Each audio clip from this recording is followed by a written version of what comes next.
Welcome. Welcome to the March 2020 edition of NKATA Ijelu. My name is Patrick Aquila. I am one of the coordinators at Center for Memories.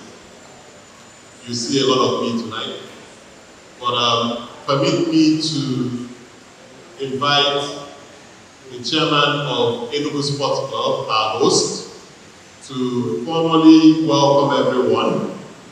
And then I'll come back up here to tell you a little bit about the Center for Memories and also the NKATA Ijelu series, introduce our guest speaker, and he will deliver his speech. Afterwards, we'll have a moderated session with him, and then we'll open it up for audience participation. So without further ado, please, a round of applause as Honorable Onyeka Obodo, the chairman of the Sports Club, comes to deliver his welcome.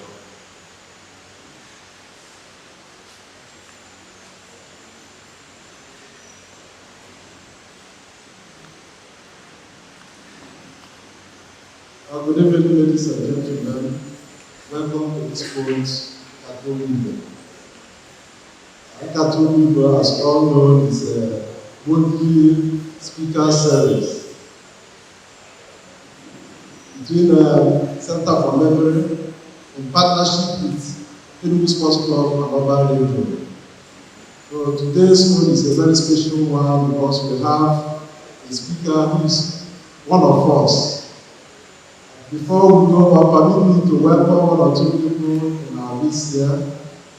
And we have the Vice Chairman of the Enugu Sports Club, Ijelu.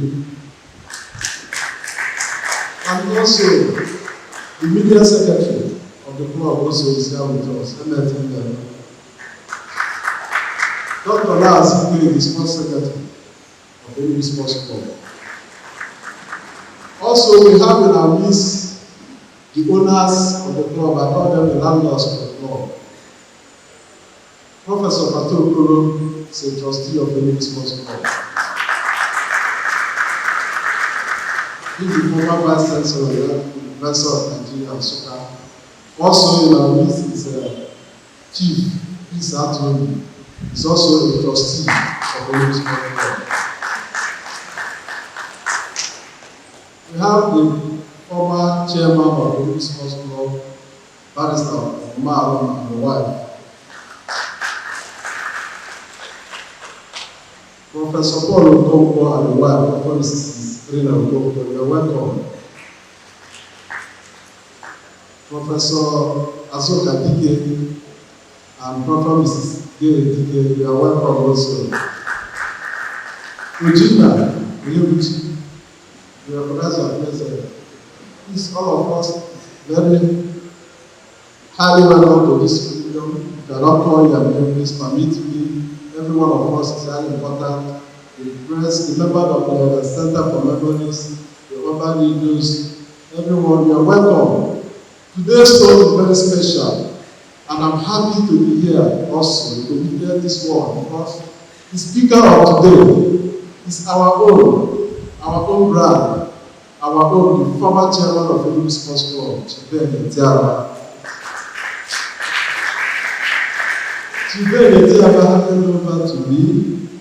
He is the leading past chairman of the club, and in his tenure as Center for Memory and NKATA Ijelu started. So we are proud of him, and today we are talking about leadership, because I'm happy that the past chairman here is present, NKATA is here present. I know if you can lead the Enugu Sports Club, you can lead Nigeria. You can be a governor of the state. So I'm happy that he is here today and he is talking about leadership. Because remember that one noted that leadership is the capacity to translate vision into reality. I've worked with him for 24 months and know what he can do. I know what he has done in the Enugu Sports Club. He's a man of vision. He's able to transfer. I know that in any place, he's ready to serve in any place. I know Chief ETIABA I know what he has done in the Sports Club. My duty is there is not to introduce him. Because I know him very well, because I work with him and he's vice chairman. That is why I'm taking the job from NKATA, from Fire to say one or two things about him. Please, you are welcome. Biko, ihe akpata maka Igbo, nkatụrụ Igbo. Ihe a na-eme maka nkatụrụ Igbo ka a na-akpọ maka nya, akwụkwọ maka nya, elote maka tata, wee jee maka echi. Maka ndị be anyị sị ya nwere ebe ebi isi dị mmanwụ ya, ọ da ebe ebi isi kwụsị ya. Ndị be anyị masị unu n'ọnụ, Chineke gọzie unu. Welcome to you.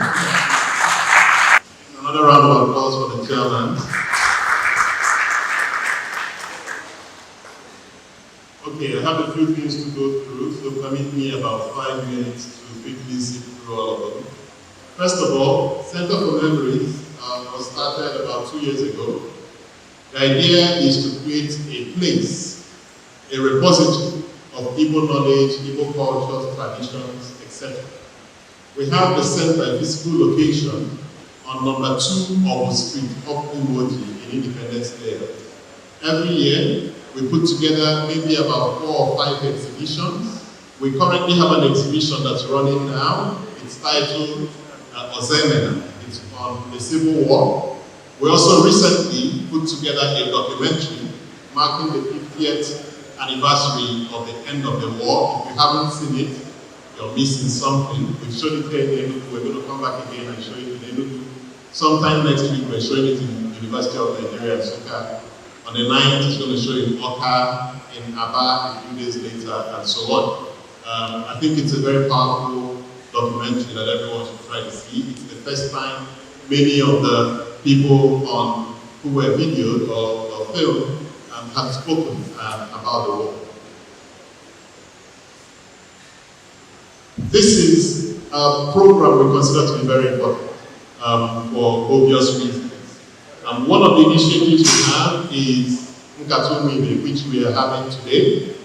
But we also have other initiatives, Nusuko Waka, which holds every 3rd Saturday of the month. We have other events at the center. We have a library that was donated by Fidelity Bank. It's a children's library where we hold activities for children. So please bring the kids to the library every Saturday. They've got aunties there to take them through various programs.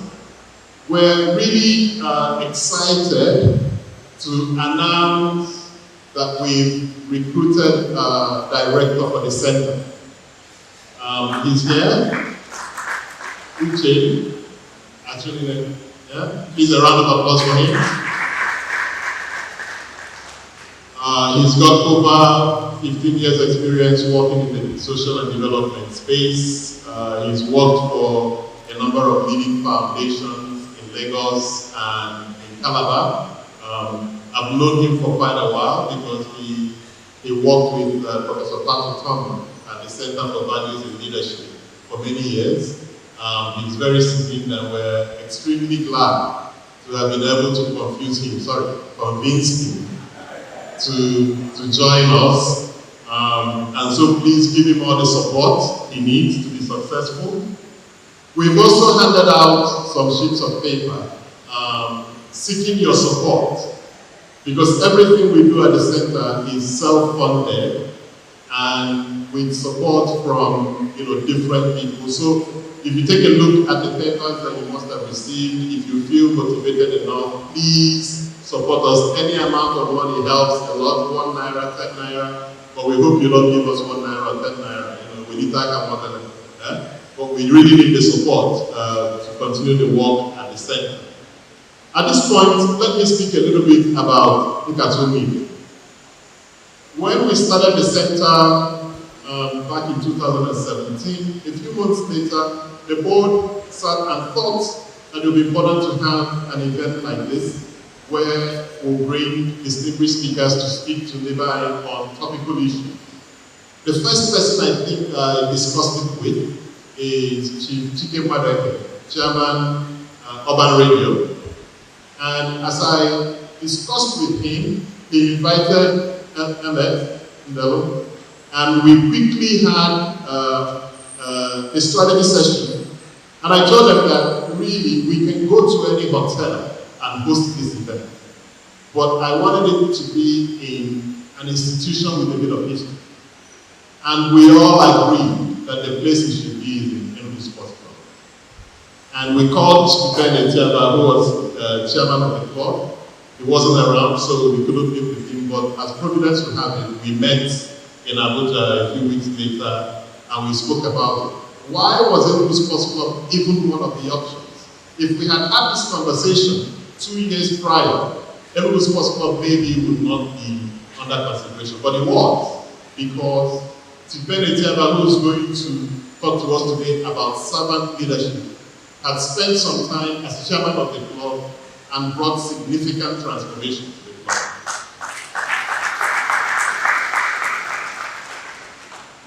And as soon as I mentioned it to him, he quickly jumped on it. And we've been doing this now for a few months.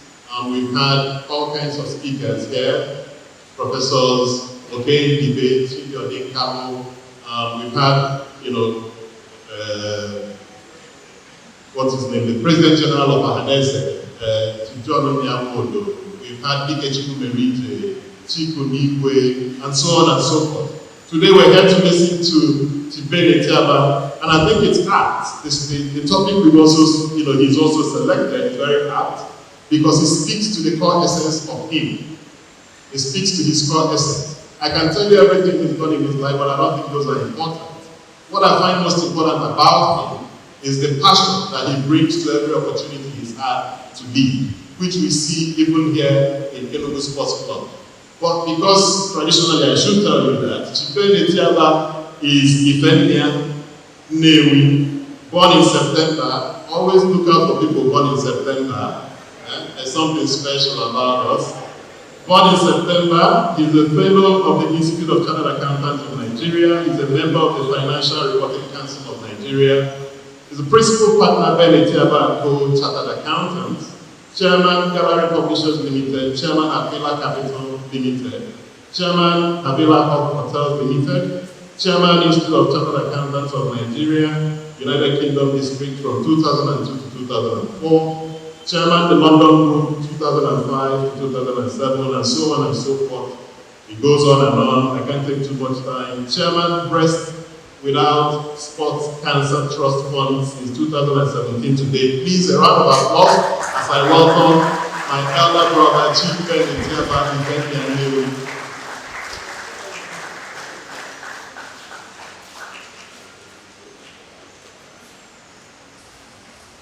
We're trying out a new innovation tonight, and I hope it works. First of all, please permit me to thank our chief host, the executive chairman of Enugu Sports Club, my brother, Honorable Onyeka Onwe, who has been very, very, very generous to me in this introduction. One name down. It gives me so much joy each time I come back to the club and see the good work that you're doing.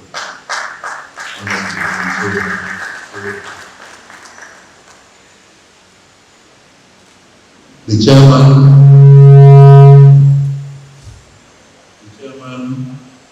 also did the protocols earlier, so I'm not going to dwell on the protocol. But I don't think you'll be right that my immediate senior brother, so you don't know I have a senior brother, and my immediate senior brother just walked in when Patrick was speaking and walked in unnoticed. Saro Amadu, so Rob's over there.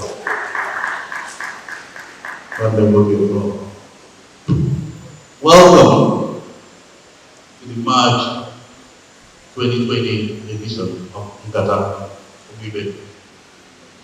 When you bring me to NKATA Obibe, Patrick Ekubero, Oku, Kalia, Tomatu, and Nathan Patrick. Naked here. I have a lot of people who NKATA Obibe. They go see me, and you know who go see me. And you go to Makam. feel so humbled, my brother. Thank you. The topic for this evening and for this month will Ijelu Obodo paradigm of servant leadership.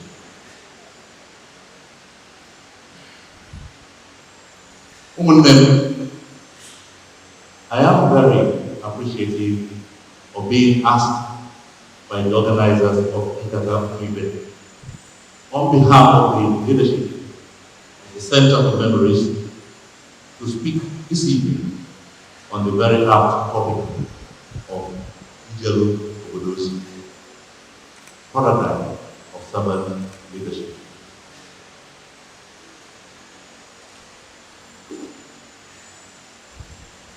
This appreciation is as a result of the fact that I have always tried as much as possible to give back the much I can to a society that has given so much to me through mentoring of younger ones and in so many other ways in shaping the narrative for the benefit of our people. Therefore, accepting to deliver this lecture, even at a very short notice, fell in line with that vision, and I am therefore delighted to be able to speak to all of us this evening. I've tried to make this lecture as short as possible, but long enough to do justice to the topic that we have selected for this month. And so I have designed this lecture in a way that will spark a conversation around this subject. At the end of my delivery, I hope that the approach that I will take will further explore the points that I will raise here, or even more importantly, explore the points that I may miss out while highlighting the great potentials of Ijelu Obodo. There is indeed some beauty and deep manifestation when you observe the actions, attitude, and mannerisms of a man or woman taught out by God. General Muhammad, President Omar Musa America, my very own deep women of Mrs. Thatcher of Great Britain, Mother Teresa of Calcutta, and so many others like them, who helped to shape the history of their places and the world as we know it today. All selfless leaders, all servant leaders. A common character trait in all of them is that they were men and women driven by a certain force beyond their control to achieve purposes for which they are recorded in history, perhaps forever. All of them had alternatives. Most were very well educated, and others had such inheritance that they could have lived very quietly and enjoyed their lives immensely. But oh no, they all ignored their privileges, backgrounds, and fortunes, chose rather the slippery terrain of public life, and service full of shafts and deep waters. Because they were driven, they were all driven, all persevered long enough to achieve the goals for which history reckons with them to be as models worthy of emulation. And so what is this concept of Ijelu Obodo, this concept of servant leadership? What is it all about? The father of concept leadership, the principles, was actually Robert Greenfield.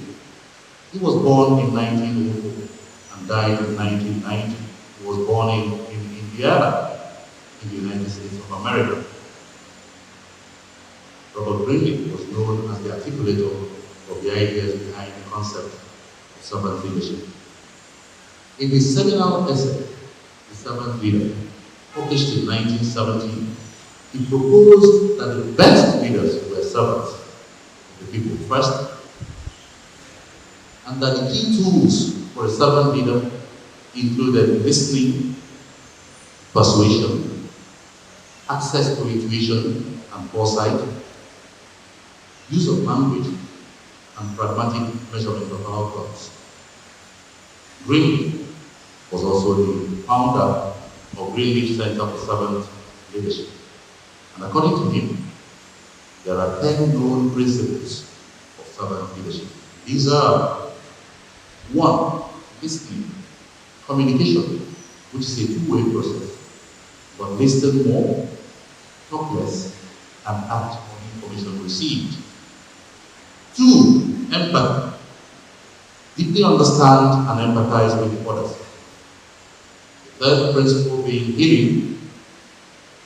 We saw healing on a holistic level through discussion, mentoring, and relationship-oriented leadership styles.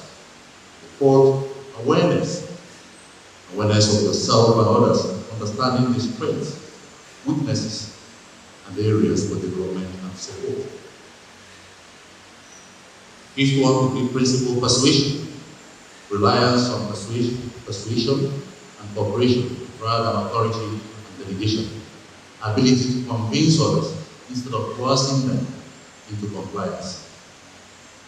6, conceptualization, looking at the problem from a particular perspective and thinking beyond the day-to-day realities of your work. 7, foresight, ability to understand lessons from the past, the realities of the present, and the likely outcomes of any future decisions. 8, stewardship. All servant leaders play important roles in establishing their institutions in trust for the greater good of society. Commitment to growth of people. Belief that people have an intrinsic value beyond the work they do. Deep commitment to the personal and professional growth of each individual within their organization and community. And finally, 10, building communities, developing and wanting an effective community, which is fundamental to servant leadership. Seeking to identify ways in which social and task-oriented communities can be built amongst those who work with their organizations. Distinguished ladies and gentlemen, what is the state of leadership in our nation today? We have a leadership that has adopted but misinterpreted or misunderstood the Western concept of power. We have a leadership that has displayed selfishness and self-centeredness as opposed to passion for serving others. We have a leadership that has used power as an avenue for the unbridled acquisition of wealth, personal wealth. We have a leadership that has exploited nepotism as opposed to meritocracy. We have a leadership that has lacked transparency, integrity, and indeed democracy itself.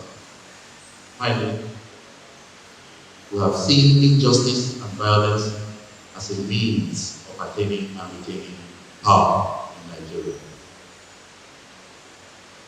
Distinguished audience, when our country, Nigeria, was struggling to be liberated from Great Britain, the forebearers of that battle for independence on behalf of the nation were all youths at the time. In the 1940s, Dr. Nnamdi Azikiwe was in his 30s and founded the National Council of Nigeria and the Cameroon, NCNC, as known then. Chief Obafemi Awolowo, Alhaji Tafawa Balewa, Alhaji Amadu Bello, and Chief Samuel Ladoke Akintola were in their 20s and 30s. That's how young we all were at the time.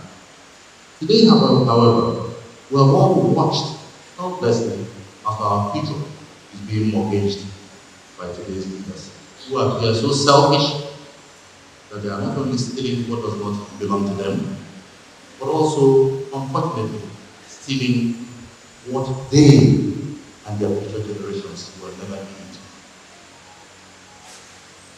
It is on record that these loots out of Nigeria and indeed various African countries are stashed away abroad. And the Western world and their financial institutions have been the beneficiaries of a corrupt Nigeria and a largely corrupt Africa. Today, distinguished ladies and gentlemen, it is a known fact that over 70% of Nigerian families live in abject poverty, as contained in the 2018 World Bank report. This results in a huge number of our youths dropping out of schools, unqualified for the job market, taking to the street crimes, resultant street crimes, and other ills not being able to afford healthcare amongst many other basic needs. Today, a lot of our dreams are abandoned, while frustrations set in, and innocent citizens have become targets. These have led to unrests and various forms of agitation ongoing all over Nigeria today.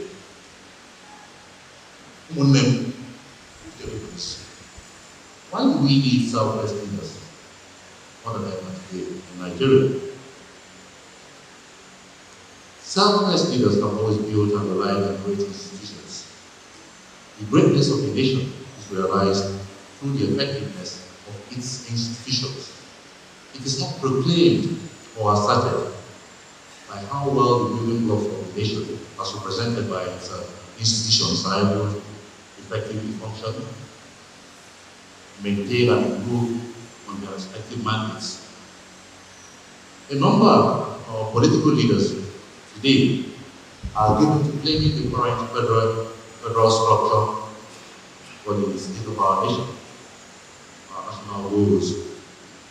They have tended to highlight an imperfect structure and the need to restructure the federation.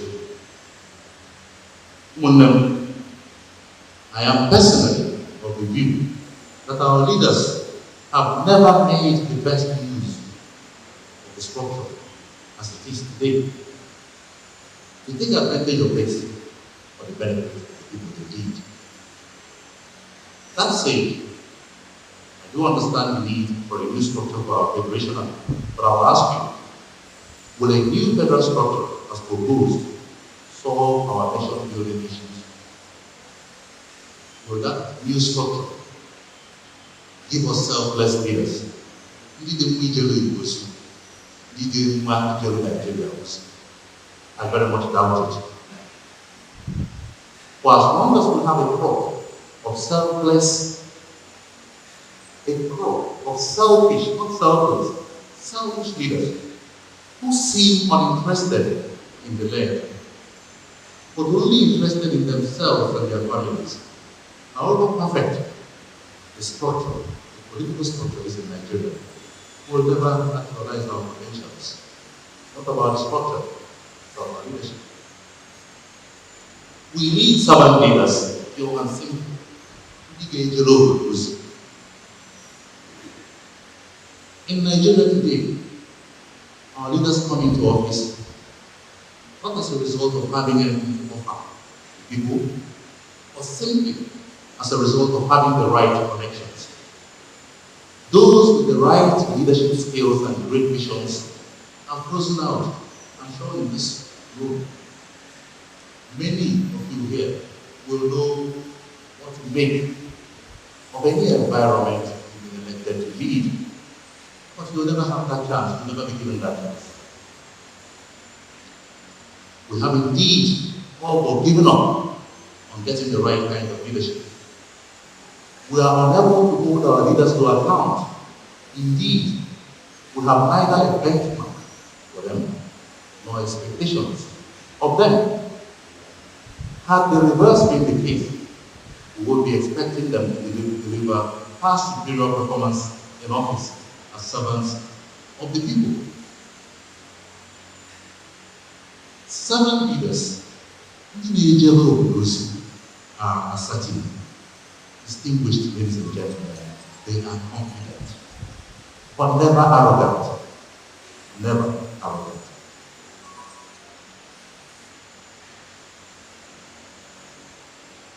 It is always refreshing to witness selfless leaders that know their tasks, able to effectively execute or inspire and contribute towards greatness, but above all, achieving all of that with a great deal of humility. Selfless leaders go as far as mentoring others. As simple as this sounds, every mentor needs a mentor. No one is a repository of knowledge, as we have all been endowed with various gifts that we need to impact on others. Most people are given to doing things the way it has always been done, but servant leaders in Ijelu often think differently and act differently, but act positively. For a servant leader, delivery of good services is the center of focus of his leadership style. His primary motivation is in enhancing greatness in others, not in himself. Legitimate leadership does not come as an exercise of power, but a fundamental desire to serve others, ensuring that other people's highest priority are being taken care of, rather than being self-serving. For as long as power, the concept of power, dominates the mindset of any leader, he cannot rise to a higher standard of leadership. Anyone fit and proper for Ijelu must have a detailed understanding of his calling. His focus and determination must be total, completely total. Every other human being, every other concern becomes secondary to the single purpose of being a leader. It's almost like being in a high religious forum. Jesus Christ himself was a servant leader.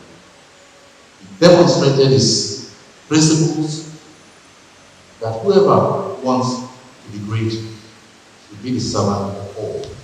As Christ himself exemplified this by washing of his disciples' feet, Christ taught and practiced humility, and it was through self-emptying that he came to redeem the world. In Philippians 2:5-8, I quote, he was like God in every way, but he did not think that his being equal with God was something to use for his own benefit. Instead, he gave up everything and even his place with God. He accepted the role of a servant, that's talking about Jesus Christ, appearing in human form during his life as a man. He humbled himself by being fully obedient to God, even when that cost is death on the cross. End of it. Only the Ijelu Obodo maps out a clear chart of actions to be taken. He agonizes over the choice of men and women with his vision to form a team of leaders capable of pushing the circumstances of where they are to go, where they are, where he wants to move them in values, in opportunities, and in human capital development. Ijelu Obodo requires a driven personality, capable of absorbing the man-made dangers of public service. The mammoth pressures from family, from friends, from customers is quite simply enormous. If today, Chief Loretta and Ijelu is appointed a minister, all of a sudden, her phone number, I say his, Loretta, use his. But her phone number will be marketed to many. All those that went to nursery school with her, secondary, primary, university will remember all of a sudden that they knew her. Clansmen and women will begin to call with various demands. Our leaders are not being helped by us. We put them under a lot of pressure, and some of them, in a bid to live up to expectation, begin to do some of these things we are for. Some of these things we convey, or some of these things we contribute to, that we are responsible for. The servant leader must therefore be capable of saying yes when necessary, but more importantly, he must be able to say the purposeful no for the interest of the majority. Only the Ijelu Obodo must have two visible ears with 10 effective invisible ears. His humility must be so attractive that good and useful information from even timid souls must reach him. He needs not be an expert in all spheres of human endeavor, but he must be adept at research to find square pegs or square holes. He must be patient. He must tolerate fools.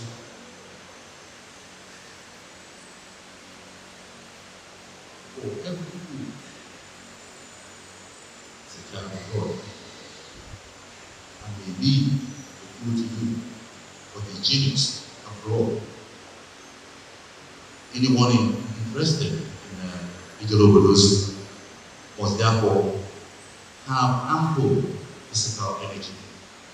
He must have the time and determination to see some things himself. He must not rely solely on what he has been told. He must have a rapid response mechanism to many human challenges in society, such as natural disasters. He must have a compassion for fellow human beings. In all, his sense of priority, knowing where to fetch the right firewood that cooks the toughest meal, his team spirit, acknowledging the joint efforts of his team and the spectators, his reward mechanism, and determination to see through his development programs, the wholesome quality of a number one amongst the boys. That is the stuff that servant leaders are made of. A servant leader must be a man or a woman who is not, if his input into human development is appreciated while he is alive. Is a man or woman with a lot of scars on his body and on his soul while he falls. Is a man or woman who is criticized even when it rains, and even more criticized when it doesn't rain.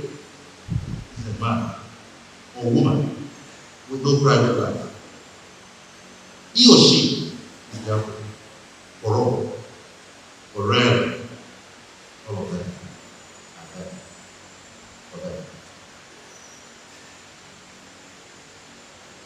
While I have chosen to stimulate the narrative even further with these points noted in my lecture, I believe that the conversation continues and that we are able to open this up further in the next interactive audience participation session that Patrick will moderate, or I believe it's Patrick, in order to further drive home more pointers in an elucidating fashion. I continue, distinguished ladies and gentlemen, to appreciate my people and the setback members for their dedication to the cause. Selfless service. Ijelu Obodo. These, I call her.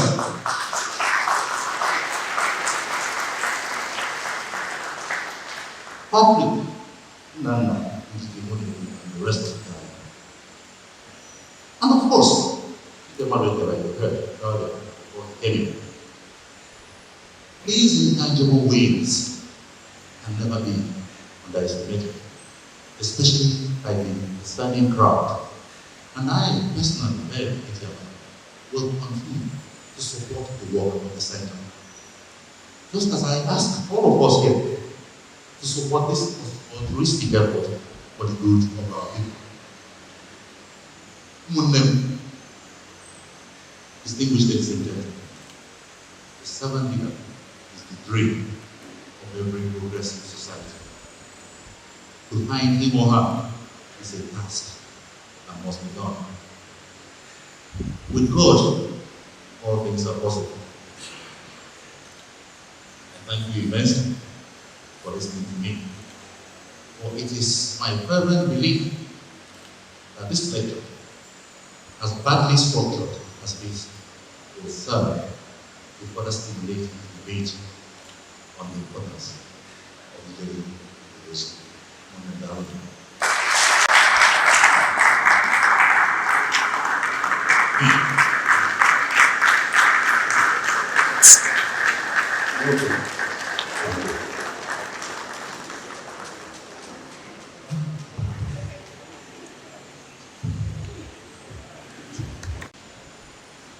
Alright, so I'd like to kick off with a few questions, and then we'll open it up for audience participation.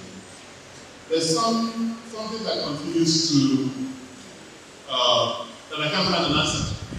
If we think about the epitome of servant leadership, especially as it concerns the, maybe one or two characters come to mind. Michael Lothar immediately comes to mind.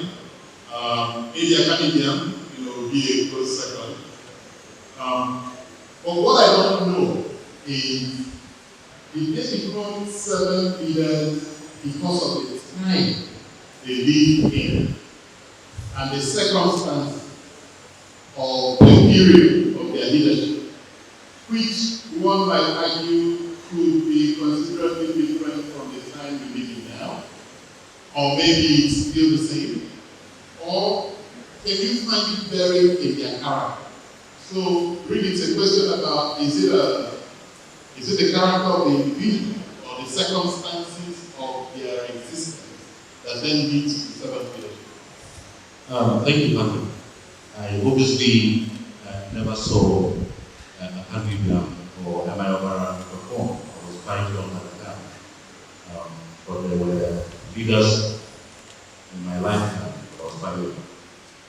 I think and I believe that it was more of their character traits rather than the situation they found themselves in.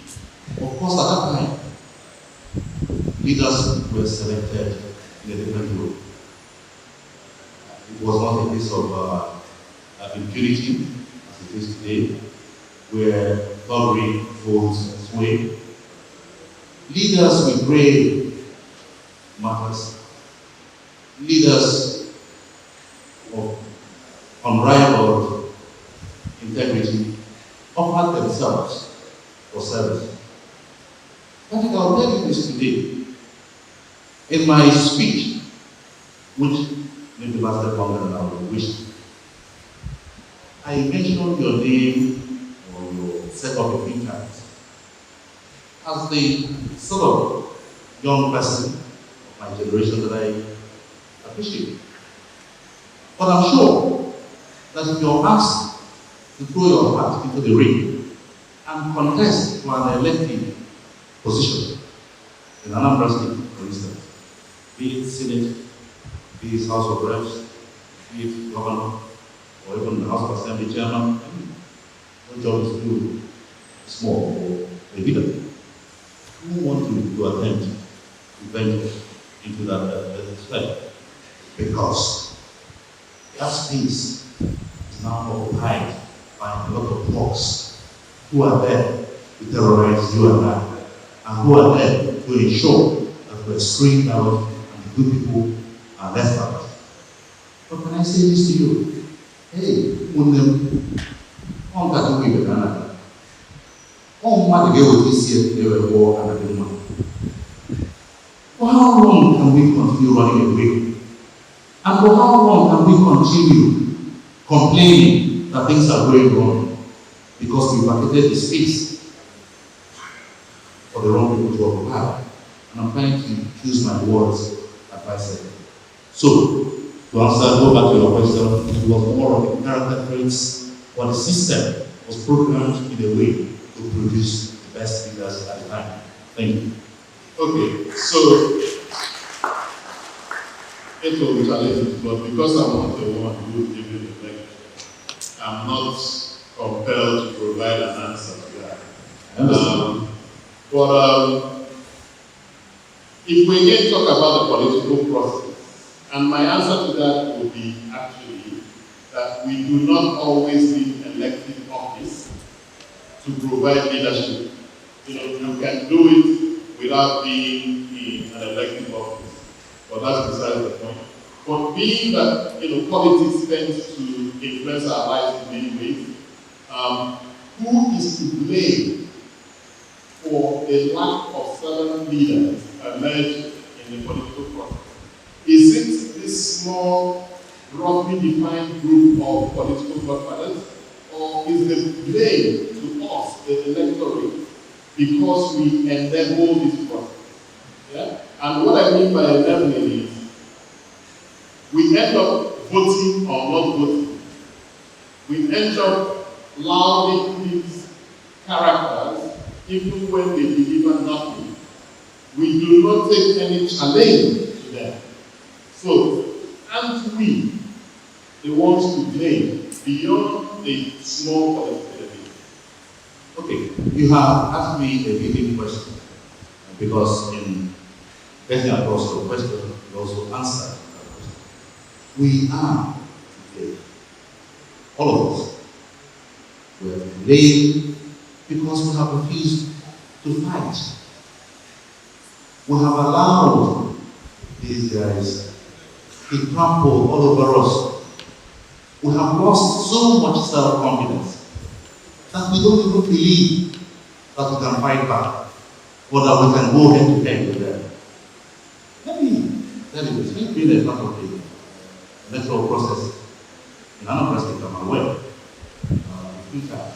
and on each occasion I've watched you go for the right person who you believe should win, should win. Not necessarily the person you think will ultimately triumph in the election, those elections, or the right candidates, self-presidents. You've done that, but you've always never quite achieved the right result. Look at the last presidential election, for instance. King Simon came to this floor, he addressed us here. A lot of social media following, a lot of young people making all the right noises, social media-wise. Election day, who voted for him? Those young people didn't even bother. They probably collected as little as 2,000 naira to look the other way and go to someone else, and they'll go back to social media and carry on complaining. So we are not dogged enough, we are not fighting hard. We are to blame, and that's what I can say. Okay, so again, not to make it too much of a political thing, but staying on the question around the political process, there are some good reasons why people do not vote, good reasons why they collect money. But knowing all of that, is there some pathway that can get the electorate to select leaders who will really serve them? Is there a pathway, knowing all we know, so that we don't be here still complaining of the same old things? Is there a pathway to how the rest of us can get to select, leaders themselves? Thank you, Patrick. The simple answer to that, my own personal view, is that it is tough, but that good leaders, selfless leaders will emerge sooner than you think. But they will emerge killed by accident, not as a result of what they may or may not have done. Selfless leaders will emerge, this is system through providence when all the conditions are right. I am an optimist. I always see the glass as half full rather than half empty. I honestly believe that it won't take a long time in this country of ours for a great accident to happen that will be beneficial to our people. Okay. So maybe one more question, and I'll open it up to the audience to join this NKATA. When I interact with young people, the feeling I get is that they have, probably most of them, have kind of given up on the country. Maybe because they haven't seen role models who presented a different kind of leadership. Is there a way, a pathway again, for encouraging young people to believe that this providence and time will lead to a servant leader emergence? And is there something they should be doing actively to lead to that path, so that we're not just leaving everything? I do believe that these young people actually get less credit from us than they deserve. They know a lot more than we think. In today's globalized world, they know right from wrong, maybe before the advent of social media, DSTV, and all of that. They only knew what was on offer. But they know, they see what was obtained in better climes of the world. And these people, in these nations, Patrick, they are no better than you and I. You know that. Can you tell me why Ben ETIABA will be in Nigeria and be known as Obodo? Not all of us.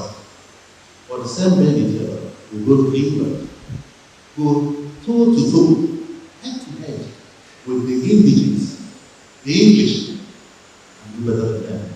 Do you know that in England, the best doctors are Nigerians? The best economists are Nigerians. The same thing all over the United States. The same doctors that we think are not good enough here, they go there and perform. So our society has been structured in such a way that it ages us. But these people know that we are good enough, that they are good enough. They are not worried. They are waiting for the right chance. No. When I say providence, I'm not saying go and fast and pray. I'm just talking about a comedy of errors that will lead to an accident and will throw up the right leader in this country. Thank you very much. Thank you. Please, a round of applause for Ijelu as we open it up for questions and comments. We'll try to keep it short. One of them on the spot. So, I'm a graduate of the University of Nigeria, Nsukka. At least in my history, there are two vice chancellors who went above and beyond. One of them is Professor Ijelu. Yeah, many years ago, I was still in secondary school. He tried to transform the university, and he got into a big fight with the lecturer that was with his staff. The second one is Professor Aquila, and his own history was not much different from what Professor Ijelu faced. Since I have the microphone and since Aquila is in the room, please permit me to ask him the question. What motivated you, sir, to do the work you did in Nsukka, knowing full well the challenges you were going to face?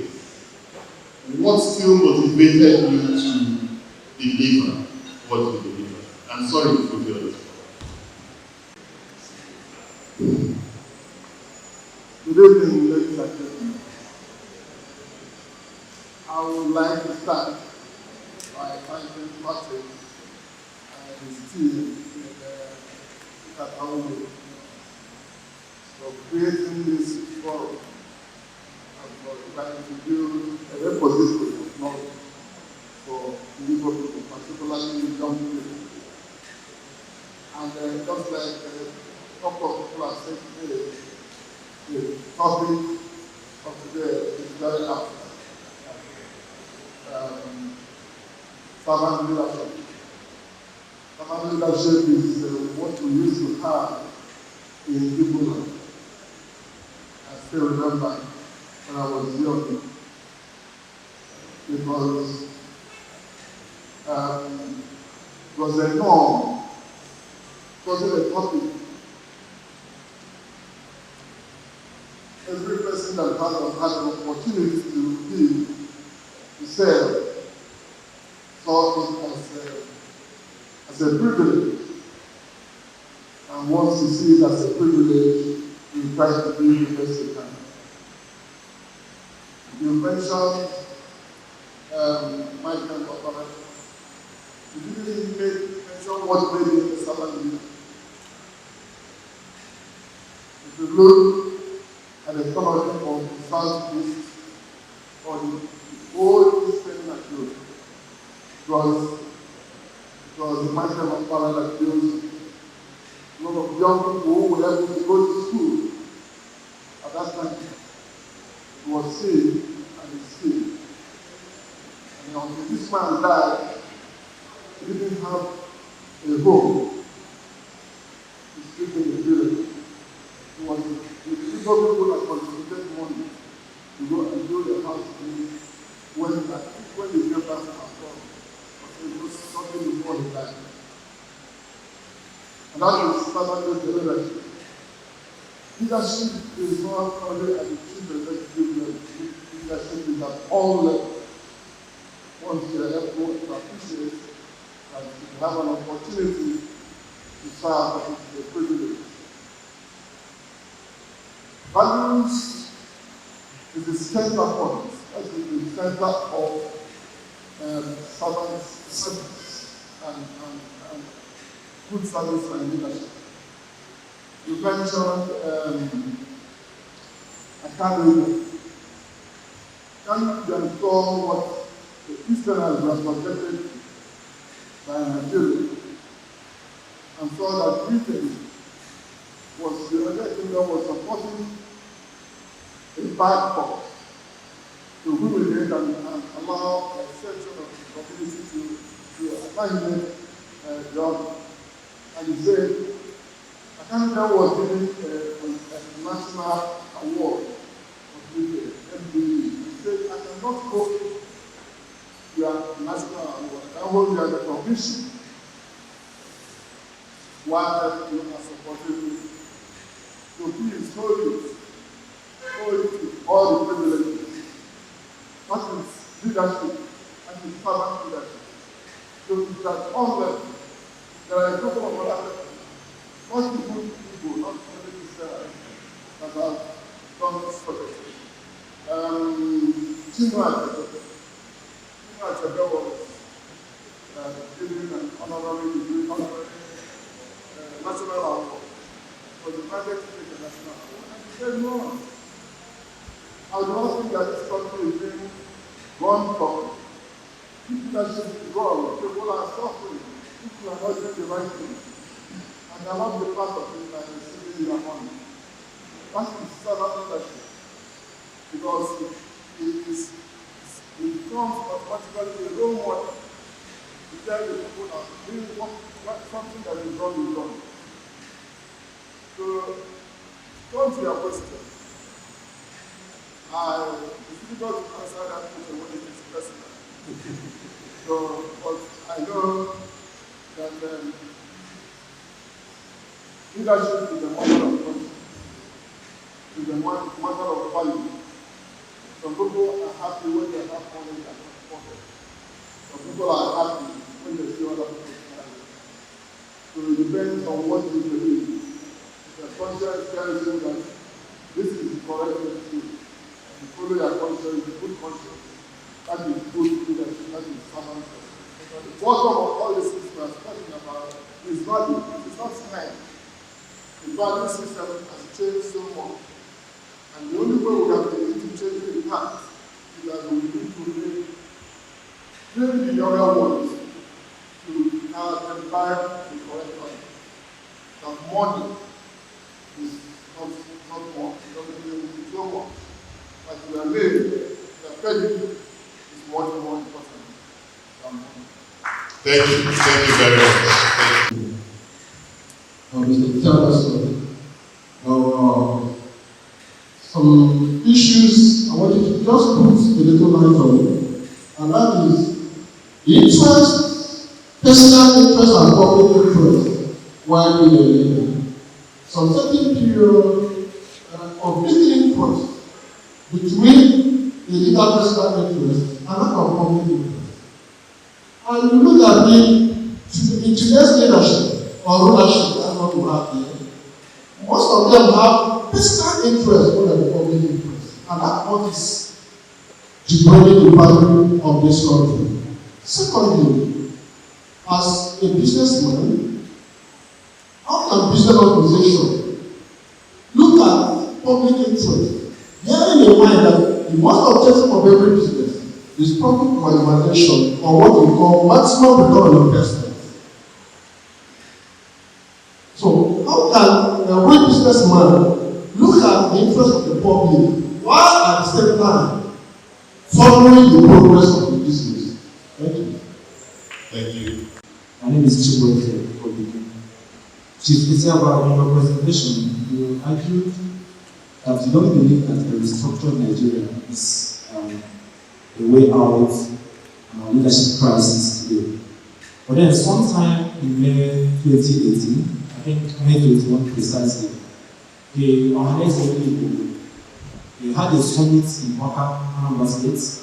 I think it was headed by Pastor Ijelu, where they presented a communique containing their views on a restructured Nigeria. And I think part of that communique had a single-term presidency, additional vice presidency, and so on and so forth. I would want to know, since we already know that we have a bad value system in Nigeria, do you think that restructuring the system can help in creating value among the leadership class? Then secondly, there is an argument about what is recently happening in Rwanda with the leadership of Paul Kagame. And in some quarters, it's been argued that Paul Kagame is actually a benevolent dictator. And that's what we need in Africa, because democracy seems not to be working.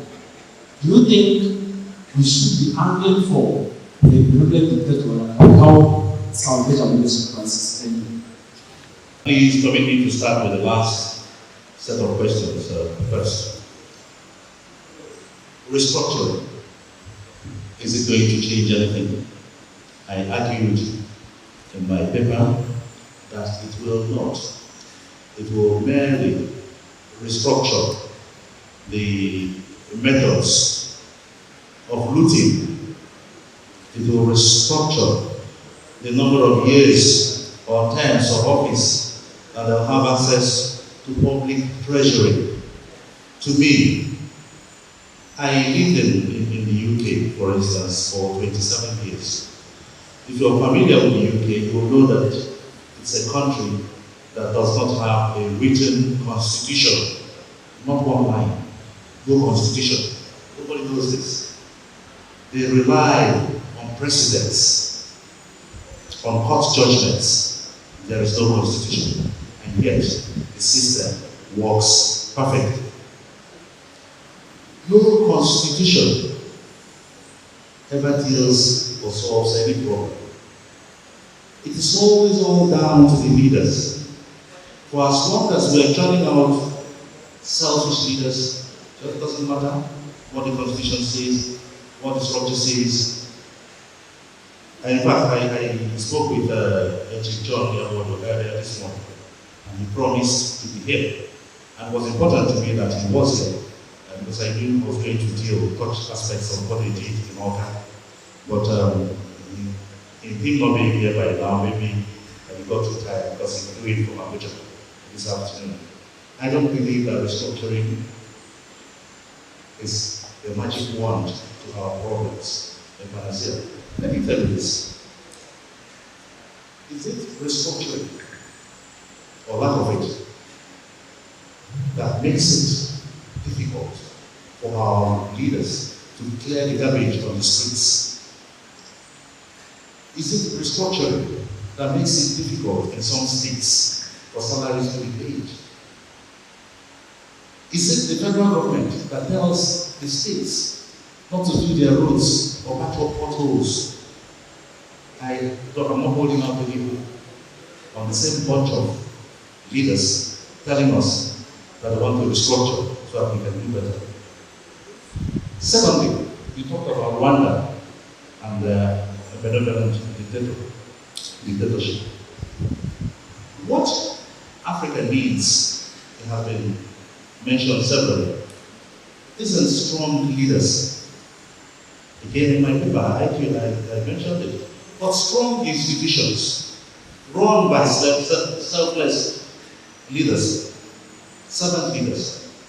Okay? I don't believe again in this concept of benevolent dictatorship, because you're leaving your fate, the fate of a nation, in the hands of one man who can wake up or have an argument with his wife or girlfriend and decide to do whatever he wants with the country or the people. I have a different view, I'm sorry. But please, I'm not sniggering at your questions. I appreciate your questions. And I missed your name, and your voice wasn't very clear, so I also missed your name. But the drift I get from your question is about conflict of interest. Selfless leaders, servant leaders, who always draw the line between where their own self-interest stops and where the interest of the masses of the led starts. Leadership is the problem we have in Africa. With the right leaders, most of our problems will disappear overnight. And as much as we think that we're in a terrible mess, these things can be corrected overnight with the right leaders. Look at what has happened to Ghana in just a few years. They've cleaned up their act. You go to Ghana, they go for months, years without power failure. I was in Ghana for the first time in March 2003. Dr. Christie was governor. They were celebrating going for 12 months without an hour power failure. And they've been going on like that till date. So the right leaders will always give us the right results, and about return on investment, about a businessman and all that. Again, if you look at very advanced clients, you find businesses, they say, are ethical businesses.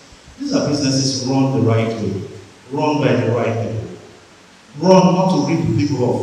And believe me, if you run your business ethically, you will even make more money. I know somebody in this audience who does exactly that. I won't mention his name, so I'm not accused of bias. He runs his businesses ethically, and he's not begging for money. Thank you. Okay.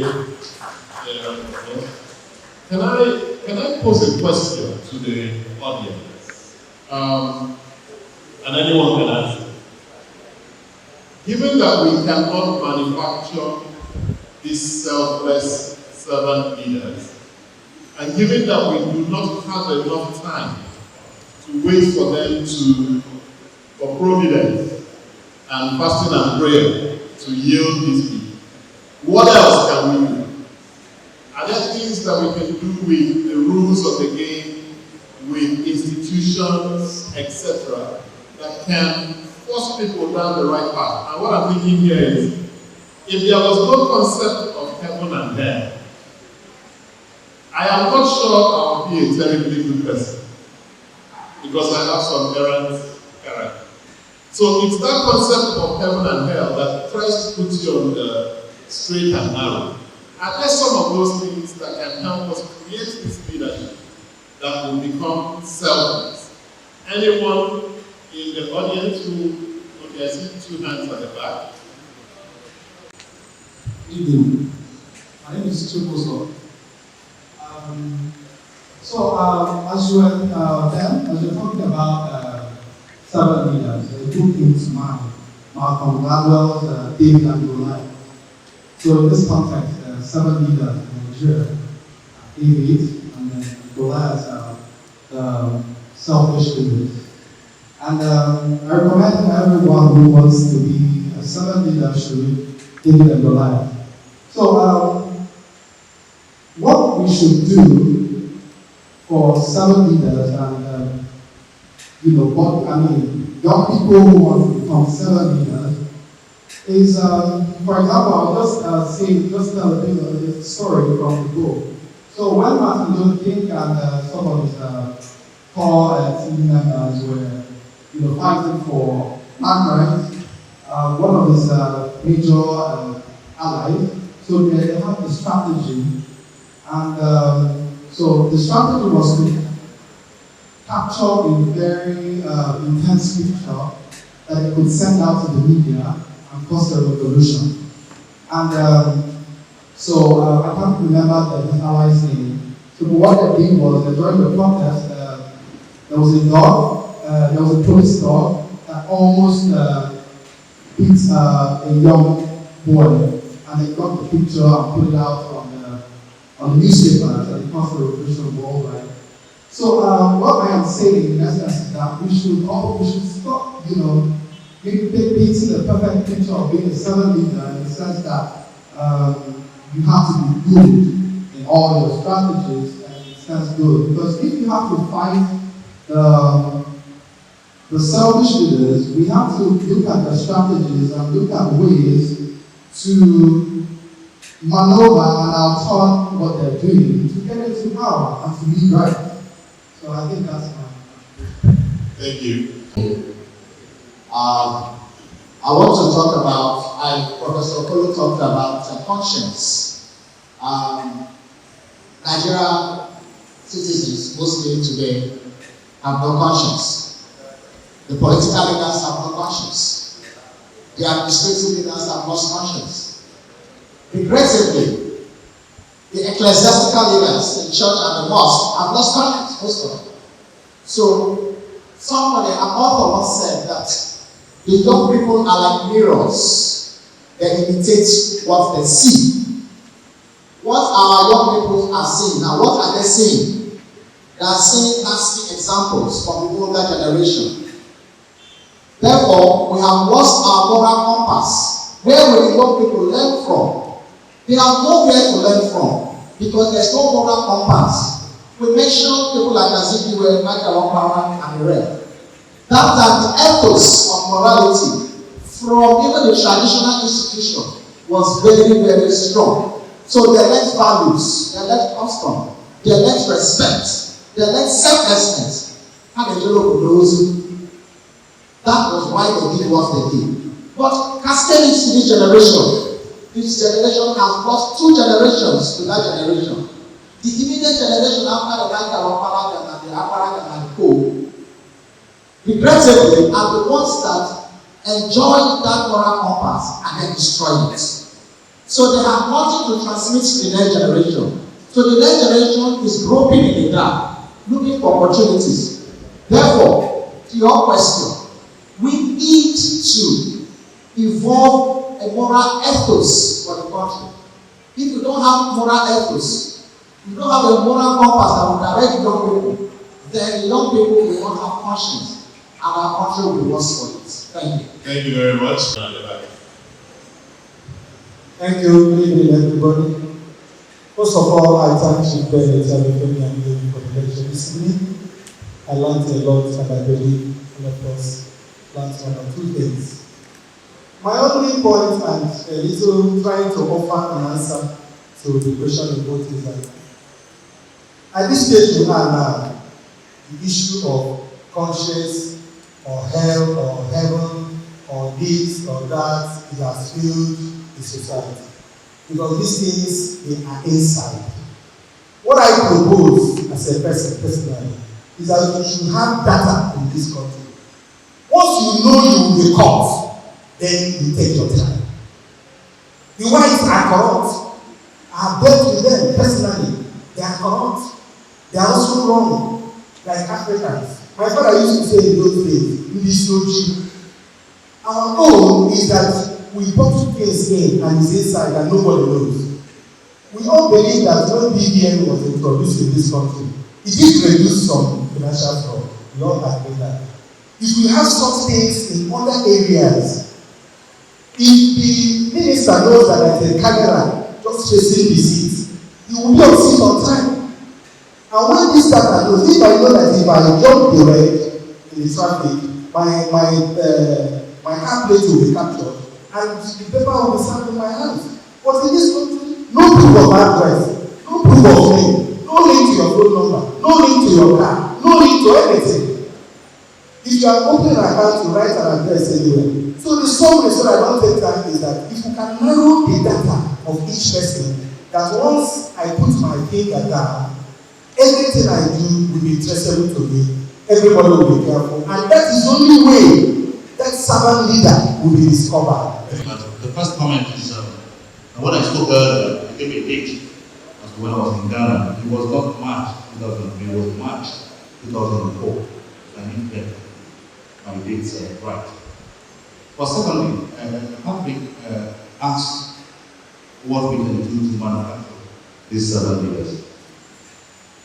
I said earlier that even in this fall, we have many servant leaders present here tonight. You're one of them. The problem we always had is lack of courage to challenge the status quo. And until we surmount that lack of courage, we can never fail at any level, even at the level of traditional institutions that mentioned before, private sector, not to even talk about government and elected positions. So we're not lacking selfless leaders, but just that we're lacking men who are selfless but who are courageous to join the fray. Thank you. Excellent, thank you very much. Okay, so I see a hand in front. All right. Susan, thank you very much for the lecture. I hate to do this, but I have to draw your attention to the fact that the lecture was a little too universal in the context of NKATA. You have repeated it now that part of the problem is that we don't challenge leaders. Would you think that that fault is a little less or a little more evident in Igbo compared to other parts of Nigeria? Take a simple thing like CSOs, a human rights struggle. How many employers, how many people would you find ready to defend a widow who has been battered by people, or soldiers who are going to abuse people? Is there any evidence of an Igbo gospel or leader who has been shaken in his seat, except in 1929 by the Aba women, because of protests from among their people? You know that out there, for instance, in Southwest, it's very common that people are challenged, that you don't mess with them in certain kinds of ways. Why does it not happen here? Thank you. My name is Greg Mbachio. My question is clear. I think the core problem is the concept of leadership. That concept is way beyond the leader making transformative input during leadership. And the ideal example that I'd like to draw is Lee Kuan Yew. We all know that he did not only move his country forward, he groomed successors. And right after him were people who followed his vision. I don't want to hail any leader who finishes in office and creates a situation where a bad leader succeeds in. We must, as leaders, have emotional intelligence that is required to listen to even the grassroots people, to move the state of the nation better than we are. Futuristic leaders who are not just thinking about why they are in office. They are thinking about their country 50 years time, 100 years time. Projective leaders. And if you talk about my institution where I am, I will rate Battle the best we have done. I say this with all sincerity because the impact he made in the university was far much bigger for me than the day's impact. But what happened? What was the problem? Was it emotional intelligence? What was the fault in his leadership that created a situation where we went back again to the dust? That's the problem. We must have leaders who will not only glory at their good work in office, but must groom men who will move the institutions 200 times beyond their own dreams. That's when this thing we're talking about leadership will work in this country. What happened after Michael Obama? What happened after Ndele? We all know the stories. So today, what we need in this country is intelligentsia who will put their money together and groom those who want to lead us. To understand that the leader must not walk with a sand put into his own structure. Because what that does is that it throws sand on all the beautiful things you have done and takes the establishment far back where you have moved it far away from. This is my point. Thank you very much. Good evening, audience. Afam Bertrand Ubu. Okun gari wan kenke. Gikolu, ife nchọrọ eju. Ga-enyere anyị aka inweta ndị ga-abụ odibo ọha. Odibo ọha bụ. Ọ ga-adị mfe inweta ndị Igbo. Ọ ga-aba agụụ na-agụfa. Fafu nri Pastor Family.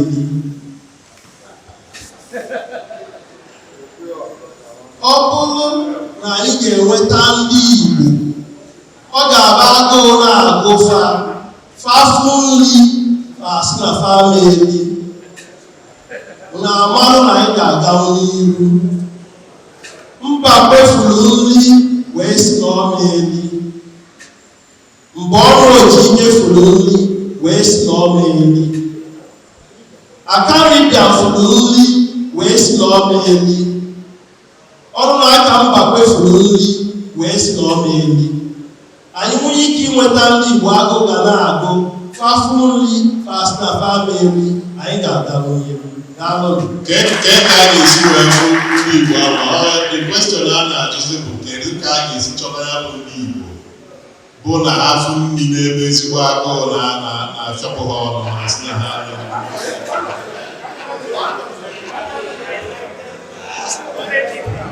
ndị Igbo anọzi ije n'ime obodo n'obodo ịpụta na US a ga-ezukọ ịba mana ezizi na ime elekshọn asị na onye mmiri bụ egwu na-eso famọsi ịbịa n'obodo gị asịsị kwuo ndị ezigbo mmadụ ndị bi na vileji ga-akpọba anyị na onye akpọ mmadụ onye ahụrụ mmadụ mana onye abụzi mmadụ ego na elekshọn asị na ogbe forward asị na ogbe na onye nke ọzọ na ọ bụ ya na bie ka ube na ego ejere ha ube ego emesi ezigbo mkpu na ọ bụ onye oyibo mana ọ bụ oge ọ na-aba anyị masịkwa kama nọ anyị nwekwa ike nke izizi ndị mmadụ oge ndị mmadụ ga-apụtasị anyị ga-enwe ike ịkọpụta elu ebe gburugburu ndị mmadụ asịsị na anyị kasịkwa na ife anyị bụ ama mpụta. Okay, so can we adapt your comment to Ijelu here? In 1929, Aba women decided if I against the daughter, put up one if I and we change the area. Keep out one walking against them walking before ndị Igbo n'otu ndị ọcha masị ndị dị mma mana ndị na-adịrọ mma pụta ha agba nkịtị. Gịnị meziri ife ji agba nkịtị? Kee ka a ga-esi wee mee ya ka a gbadebezi ya nkịtị? Ọ bụrụ ọgbara nkịtị ka ha na-agbadebe na ọ na-abịa okwugide onye nkwụsị onye aka nke okwu na-enwere ife ọ bara ya ọ sị na ndị mana nsogbu akarịa ọ dịzie ka ọ mechiri ọnụ na a na-ekwu kedu oge ọ na-abụ MSc election arapụ ị na-eji ịtụ vootu a na-eme announce result ilubero n'ebe a na-atụ vootu mete emega announce result ụmụ ife asosi gịnị mere na onye na-eji ịtụ vootu a na-eme announce result? Gịnị mere omero ka Aba Women riot? ịmazị oge emesịrị ya were kpọpụtasị ma ndị amị n'ụzọ ichezọrọ echezọ ndị amị akwụsị amana ugbu a ndị amị ekwusi ebe ọbụla so ọ bụrụ na na-ekwu a na-ekwu mana ife a na-ekwu let's continue ijiri ọgụ mana ọkpụkpọ na ama na ndị mmadụ panọ kama apụta onye ọbụla tinye ọrụ biko na onye abụ ezigbo mmadụ o jego na pati a ndị pati si na ọ bụrụ ya ka a chọrọ na ọ bụ ezigbo mmadụ na ọba na ndị ama mkpakọ ọnụ ọ banyezi obere pati ka eji obere pati a tụnyere ka a ghara isi na is the wrong party. Dịka abịa n'Enugu steeti a na-asị na one party state meaning at the end of the day ife ọbụla the party stakeholders ọbụla ebe a ka ọ ya bụ ka anyị mmadụ na ọkpụkpụrụ ndị ọrụ obere pati ka mmadụ nọ ezigbo mmadụ a ka anyị chọrọ ya jebe ebe a elu ebe a nyere ya. Good evening, the audience. Chief ETIABA, thank you so much for your lecture. Thank you so much for your lecture.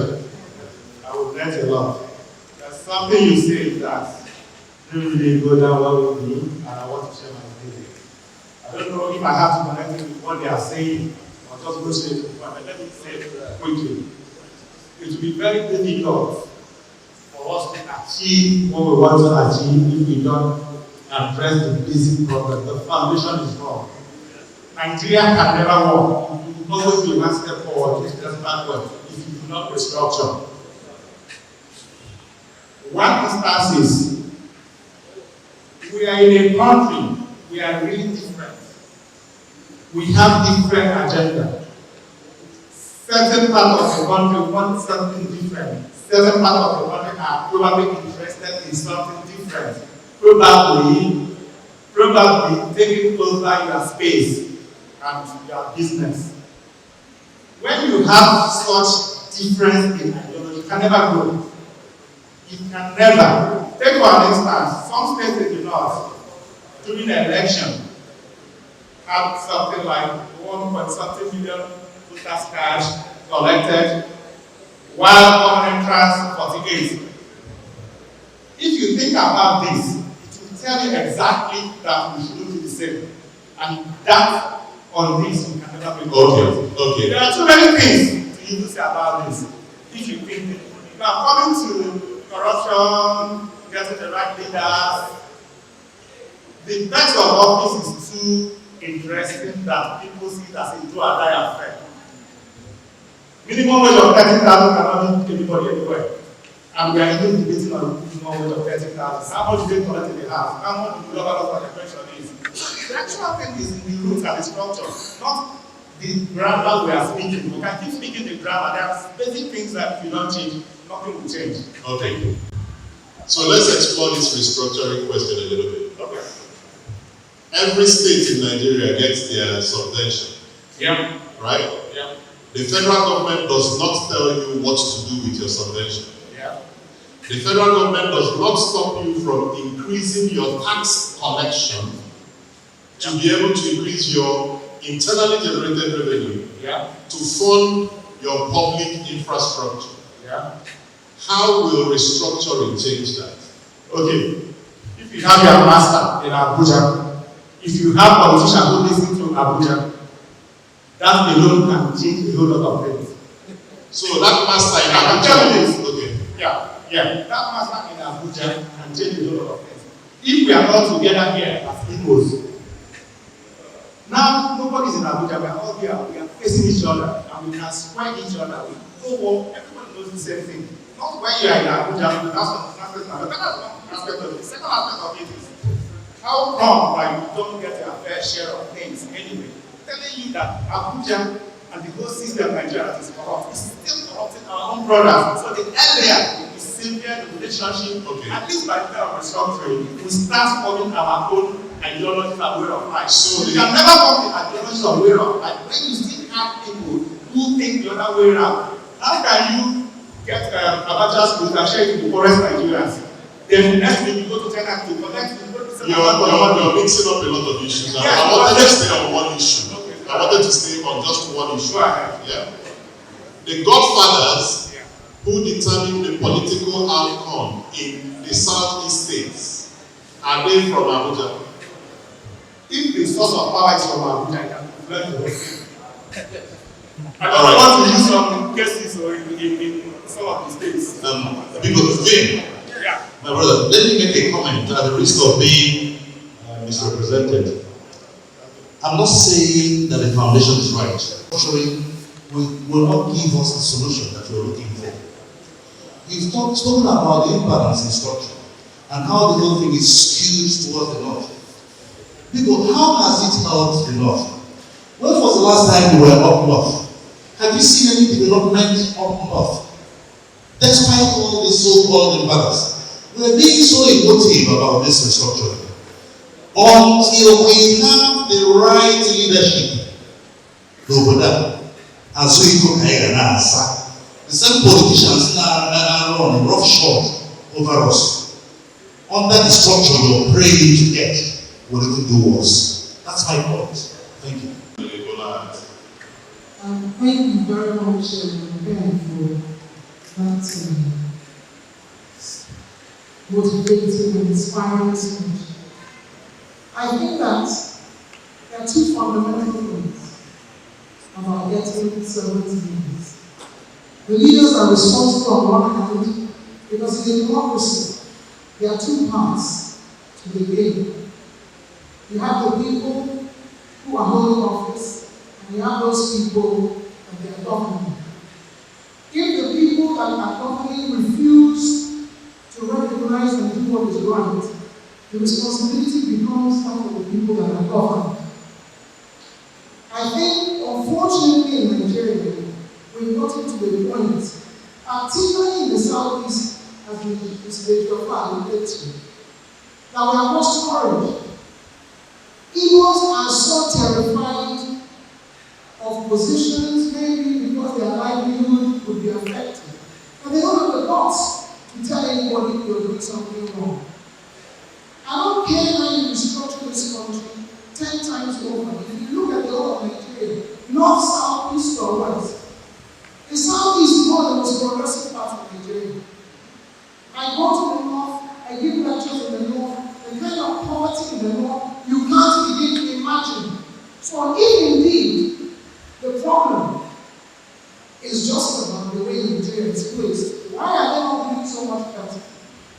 Tell me why a governor that receives billions every single month without exception in this country is not showing anything in the state to justify the money he's getting. Now, I'll give you an example. Today, young people, everyone is saying, what is the moral, what are the examples, moral examples being given to young people? We ask ourselves, each and every person sitting here, how did Nigeria get here? It's just because we're not doing individually what is right. The man who asked the question about making money as a businessman and his business being priority, there's something called enlightened self-interest. In the Western world, welfare is paid. You don't have a job, but employment is paid to people who don't have jobs just to help them. Who started it? Businessmen in Germany started it after the Second World War because they looked at the number of poor people, saw they were making money, and realized that if they don't do something to take care of these poor people, one day they will attack them. Why are we so docile in the Southeast? What is wrong with people in the Southeast? We keep complaining. We spend so much time on social media.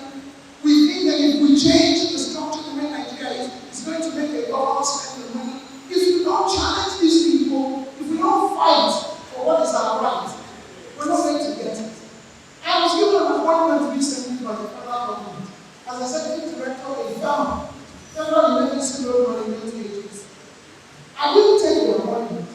The reason I didn't take the appointment because I felt that what I'm doing today, the project I'm doing, will benefit the Southeast 10 times more than taking a personal appointment that will benefit only myself and probably my family. So the issue is that we individually have to make sacrifices. We need to know what is right or wrong. I was in a shop this morning. I had to go to shops between my house and my office. And I ran into a pharmacy. I wanted to get a vitamin. A young man was standing in front of me, making a purchase, and chatting with the young girl who was at the cashier's desk. I looked at the time, 5 minutes past. I looked at the time, 10 minutes past. I had to ask her, say, excuse me, do you mind wrapping it up with the gentleman so I can leave? She looks at me with this dirty eye, and how can you disturb you? This is somebody has employed to do a job and do it well and get paid for it. But as far as I'm concerned, the problem is not at that level. The problem is federal government. The problem is our government house. This is somebody who, if it's fired tomorrow, she loses her job. She won't have anywhere else to go. So, sorry, to just continue. So, in other words, what I'm saying is, if we want to do what is right, if we want what is right to be done, there are two fundamental things. We need to gather the courage.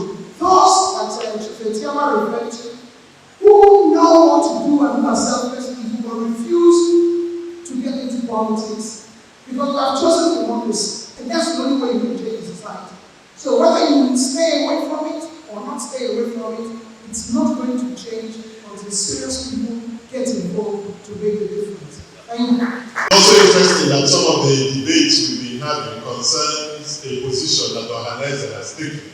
So maybe when he's fully settled, we might be able to pose a question to him. Yeah, I'm standing here. The president of the Gold Boys League must go very person. You may be surprised why he's doing all he's doing.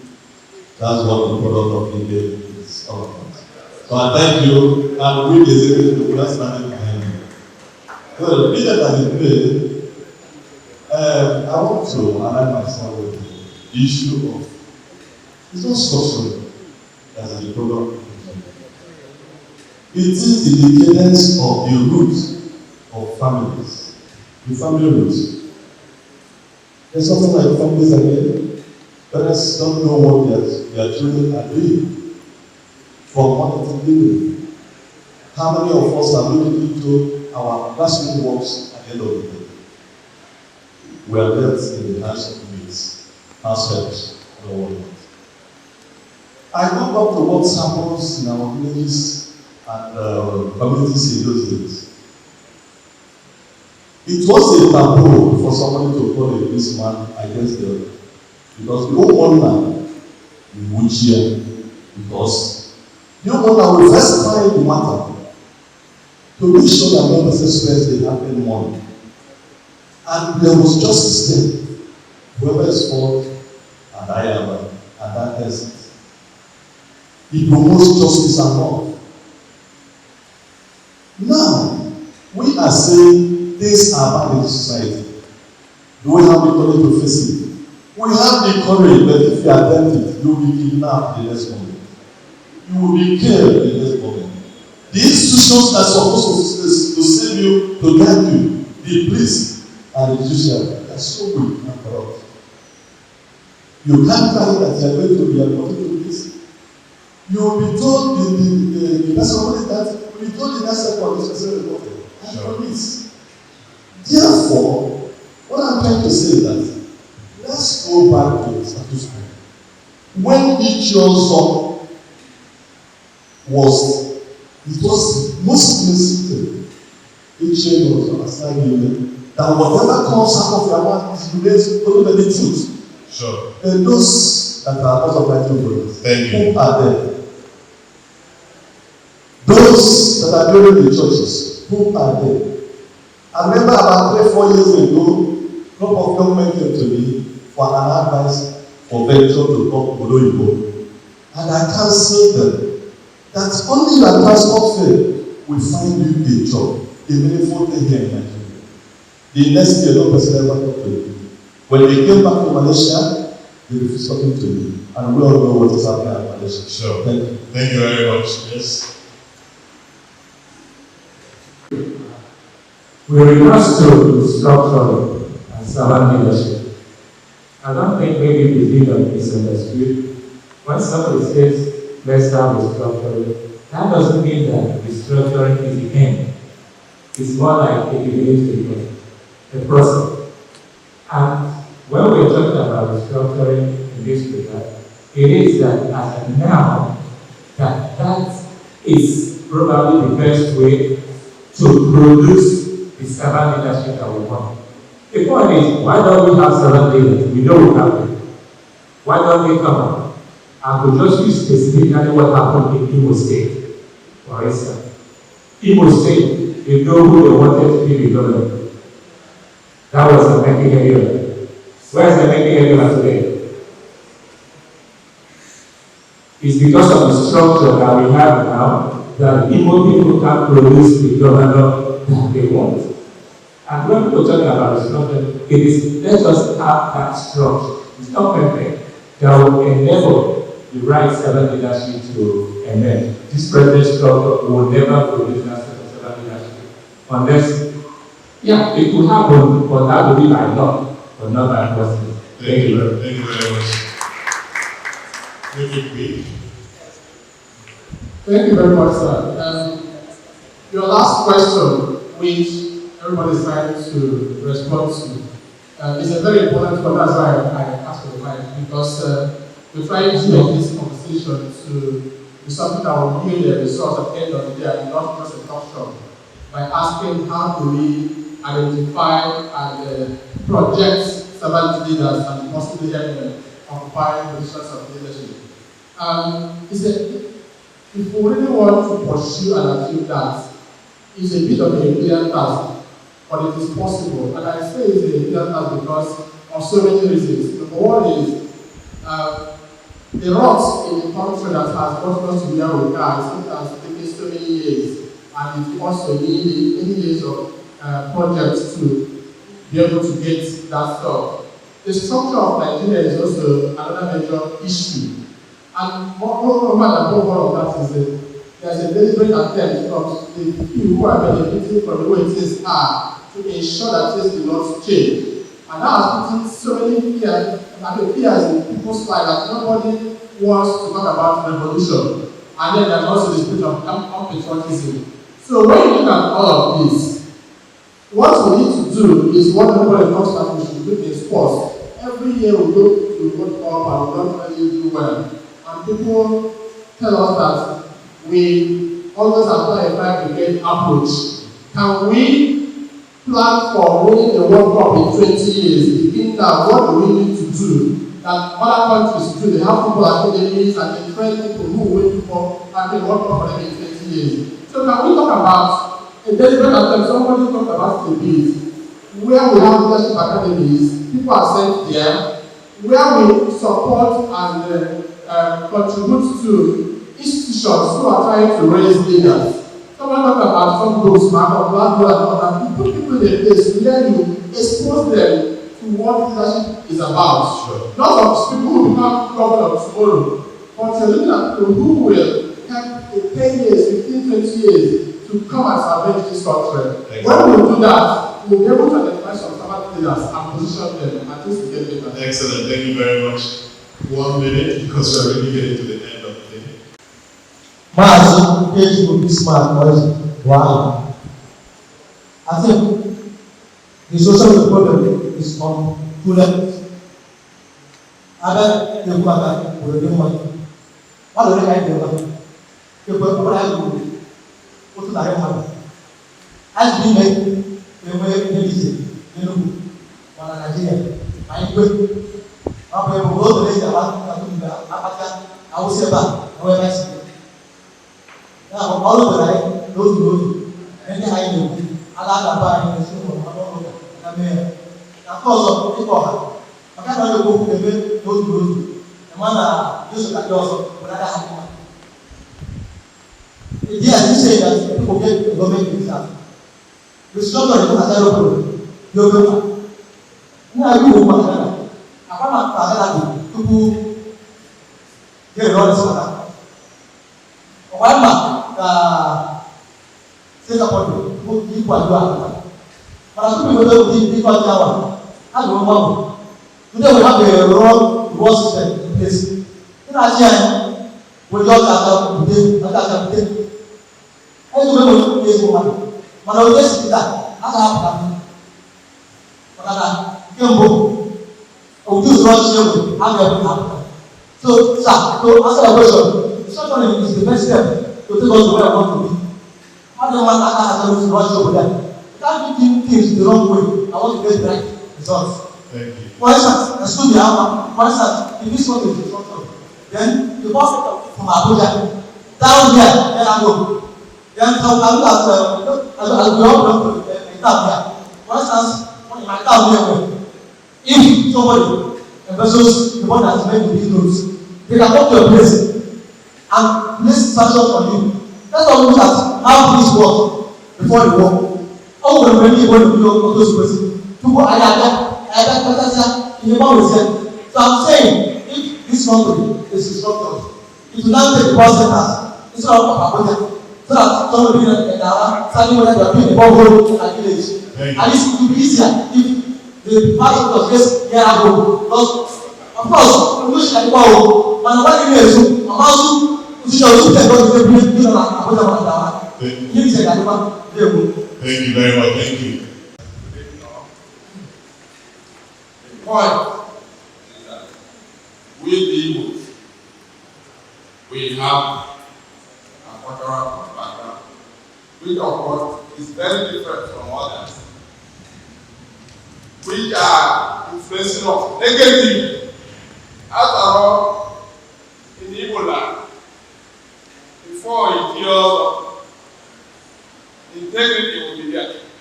The hard work will be seen. And the society will know you. Because even that area also, professionalism is considered when issues come up. And that is why when you talk to him, you ask, okay, you want a good wrestler, he refers you to Oyeababa. Honor, the same thing.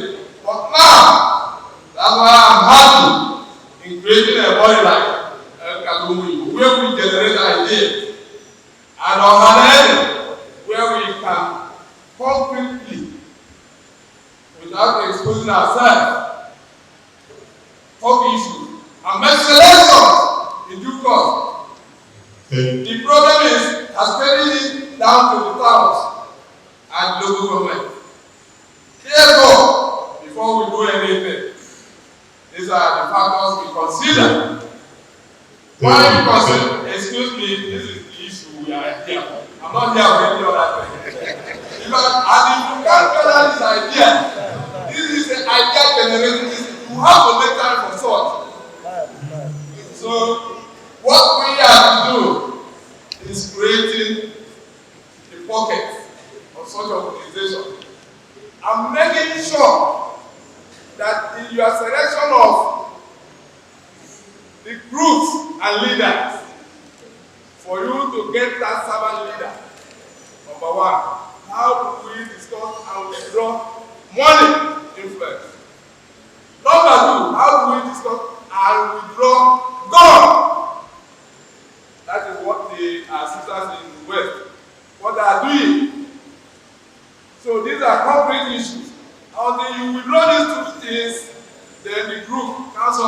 servant leader, and we start protecting it. Thank you very much. Permit me to pose a question to the President General of our NKATA.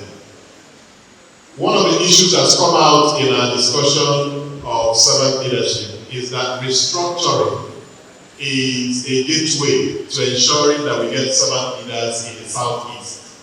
The argument, therefore, is how has restructuring stopped the current leaders from delivering public goods or public services to their people? And how will restructuring ensure that the leadership that will emerge tomorrow will then indeed deliver the public goods that we need? Thank you, sir. I'm sure you wanted to say, how has the lack of restructuring stopped emergency? People, please, you can go back. I see, this is my leadership. Not about our meetings. So I've been sorry about it. I'm going to do my other people. I'm not going to do it. So I don't have to leave. For following after another not even. In case you and make a name, then it's a oh, my God, teaching guys, you don't have to. Nígbà yìí máa ń lójú, ìgbòsí ìgbòsá máa ń gbé. Ìgbòrò ní ifá àmàkà nígbà àti ìsìkọ̀sọ̀. A ní ìjọ na ọkà èkó nígbà àmì àwọn ìjọ ìwé ọgbà ìwé. Ìgbòrò ní èsì rẹ̀ láì ìgbé ìgbòrò àbúrò náà. Our constitution was formed with a motive for consumption, not for production. Constitution is the action, the reason, the end of evil. Here as many local governments as you like, and as many states as you like, and donate them to the army officers who form the legislative council that made the constitution, divide the revenue using it as a formula. There was nothing to drive leadership and growth in that constitution. Are you not surprised that Nigeria is the largest producer of cassava in the world? But we do not export any of the cassava products like ethanol, like starch, like powder for feed beans, for sweeteners. This is, we in fact import all of them. Has it ever occurred to you that we are the largest producer of cows in Africa? And we import milk from Poland.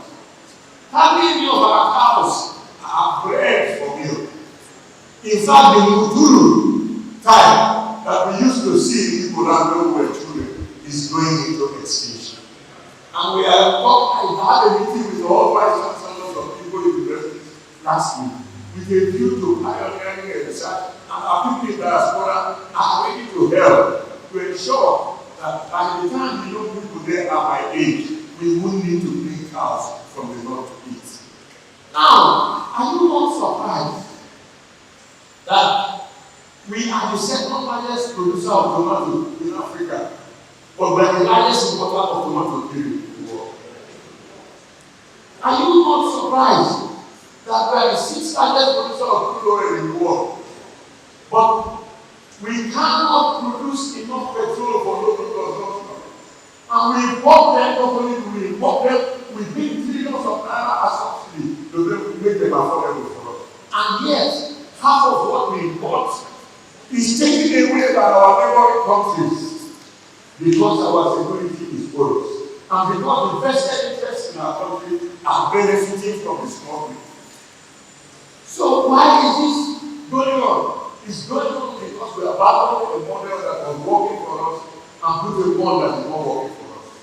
When we have regional governments, Eastern Nigeria, under the leadership of Obodo and Aquila, was the first region in Nigeria to build and in fact in Black Africa to build an iron and steel complex. They built the second cement factory in Nigeria. They built the second beer factory in Nigeria. They built breakable plates. they made doors and windows, they made louvers, they made all kinds of things. Food was self-sufficient. Our market garden with your back established in Ijelu has been passing into us by the last 2 administrations in our state government. As a child, I went there to buy seeds for carrots, cabbage, lettuce for my mother. And each one of my mother's children had a farm behind my father's house. And each time that it was planting season, we were struggling who would take the head of the yam if my mother was cooking yam. Now, I know ingredients to the sheep, but I'm not sure that my children or any of you who is young here knows what is good, a pea, a bad, or whether the egg is for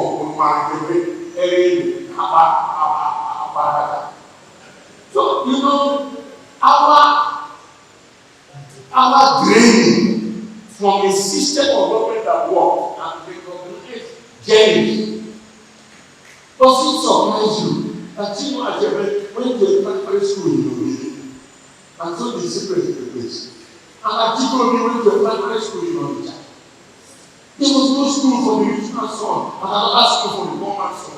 Because the government ensured equality of standards both in the rural and the urban area.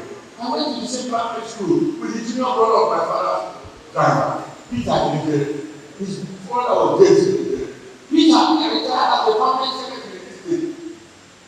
2 of my father's recipients of my father's scholarship were my classmates in CSU. They beat me in physics, they beat me in chemistry, they beat me in biology. I beat them in English language and literature. But because they beat me in objective subjects and I beat them in subjective subjects, they were second and third when I could barely get 7 or 8. Because of the system of government. Now, lastly, before I sit down, I want to tell you, young people, that the power belongs to you, but you don't know how. The brigade of guards that guard the king of England, as a book which says, he who dares wins. Nobody gives you leadership. You have to wager for it. The present party system in Nigeria does not make adult suffrage transparent. That the leaders required by the people can event. The parties are owned by shareholders. I mean, in the States, people go to doctor and say, tell us who will be chairman of our local government. Tell us who will represent us in the House of Assembly. Tell us who will go to National Assembly. Is that democracy? But it is happening because you are there and you are complacent and lost heart. I said it here in one meeting. I entered MBA as a young man out of the university. I was an elected secretary and it was only possible for me to be elected because 11 of us stood up to run for the election. The chairman was returned unopposed and guess what? He was the former president of Senate, Dr. Wafori. So that actually made the stature and experience and they were looking for secretary. There were lawyers of 10 years experience and all kinds of people who were running for it. But they told us that each one must make a speech for 5 minutes. And by stroke of luck, I was the last among the contestants to make a speech. And so when the audience were booing the speakers or clapping for them, I knew the things they said that the audience enjoyed. So I capitalized on it. Plus, the fact that I had developed a conviction after being president of the university in a Yoruba-dominated university. I had confidence that if I could win in a Yoruba-dominated university, why can't I win as a state secretary? By the time I finished speaking, I had a standing ovation, and 10 of them will do for me. I know many of you who can do it because I have seen a lot of young people who are outstandingly brilliant, but you are reticent in asserting yourself. And as long as you remain like that, our society will fail. Because most of us who are old are too old to go to the trenches.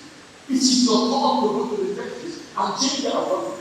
And nobody will hand the power to you.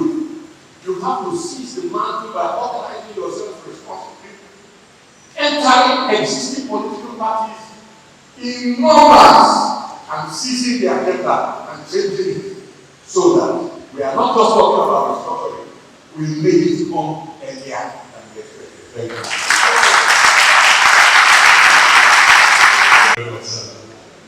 We've come to the end of the program. We've exceeded it by a few minutes, but just permit me to do maybe two more things. One, you must have received a sheet of paper, and on it we have CFM Social Investors Network. What we're really asking for is your support. You know, just indicate how you want to support 1,000 a month, 10,000 a month, whatever, just so we can keep these programs going. I will give our speaker an opportunity to make his closing remarks, and I'll invite Chief Madeke to do the vote of thanks. So we'll be done in another 3 minutes. Thank you. Thank you, Patrick. The vote of thanks will come, but I want to obviously say thank you to the people. In my opening remarks, I appreciated the generosity of the executive chairman and the words he used to describe his experience working with me. But I think that was most wonderful. The compliments showered on me by the chief Ojosi Igbo, Nigeria, humbles me. I want to say thank you, sir. In fact, before you came in and announced that you were going to come, I was getting late, so I thought that you were able to make it. I say thank you so much. And like I said, it's been an honor, a privilege to have served in this post board as the chairman for 2 years. The experience I will never forget.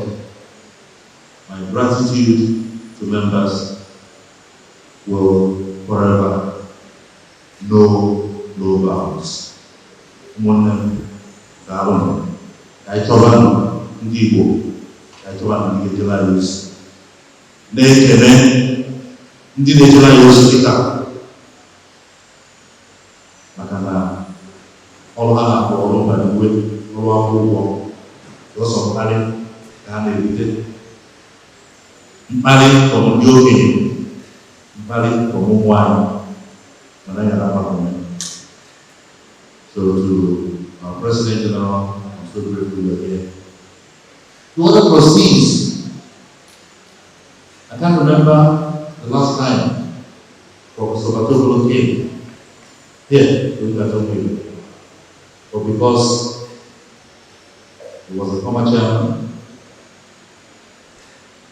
who was to deliver the lecture, he came. He was the first person to arrive. So while Chike narrated with you because of that, I want to get this one and say thank you, Prof. Thank you, my past chairman. Thank you, my trustee. Thank you to arguably one of the best vice chancellors Nigeria University, Nigerian University. And as I say thank you to him, not only what can I say, Ijelu, a trustee of Enugu Sports Club here.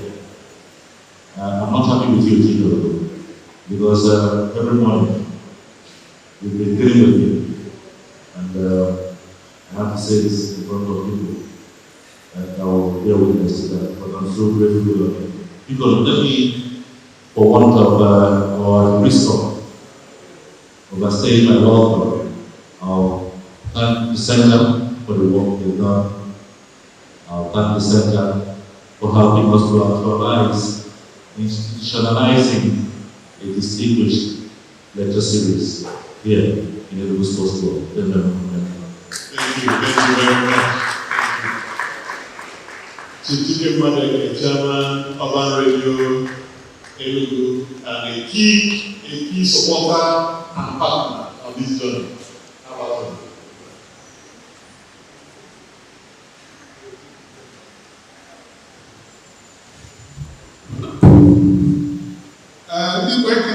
Good evening. I'm sure I knew what to our satisfaction. Here I will not be well, but I this sent a little bit late, but I was listening online and in my car. And that is how I also think that those are better by listening. So it is my pleasure firstly to call on the chairman of the sports club, Honorable Ijelu, and members of trustees of this sports club for providing us this platform. Patrick and I talked about a platform like this, and we think hard about how it can ever be possible. And eventually, I said to Patrick, let's talk to them. And when we talked to Ben, he plucked the idea even before we finished discussing it. So please, a round of applause.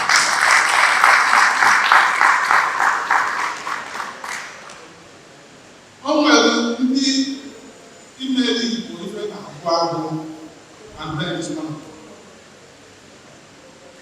them. Ndị ijere Igbo ozi na-agụ agụ and Ben is one of them.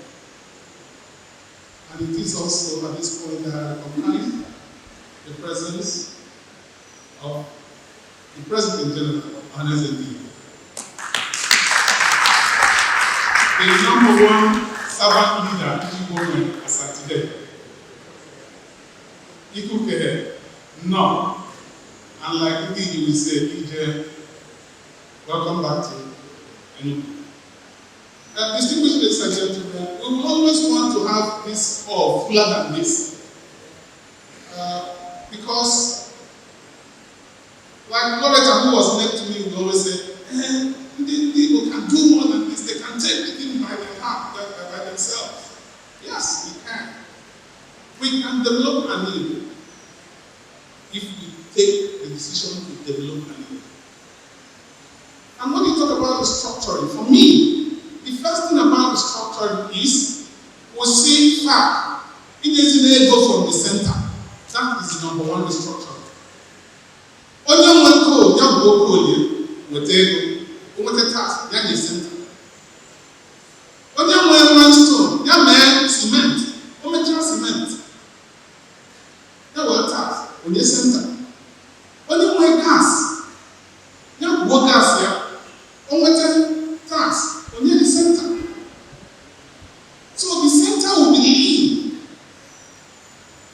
And if you ask me, how do you get a servant leader? It's a simple thing. Only one actually the House of Assembly, no salaries. And the man must attend to the problem. So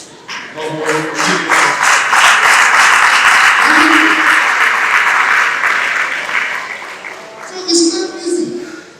But if you do not restructure, you cannot have it. Like Ijelu has in the Constitution, in the army. Jalo, Keribun, but then capital of the state. That was how we were present. Nigeria was balkanized, Nigeria was cooked, and then the constitution was cooked in such a way that Obodo, the constitution is not doable. The constitution is not doable. With this constitution, we can't go anywhere. For me, I think we need the structure, and the first thing about the structure is only open and direct or values, however. Your values also knowledge. Somebody said that when you actually have an Igbo constitution, that was a lie. The Igbo was the only people in the whole world who had a constitution. Because the Igbo, all Igbo, the Igbo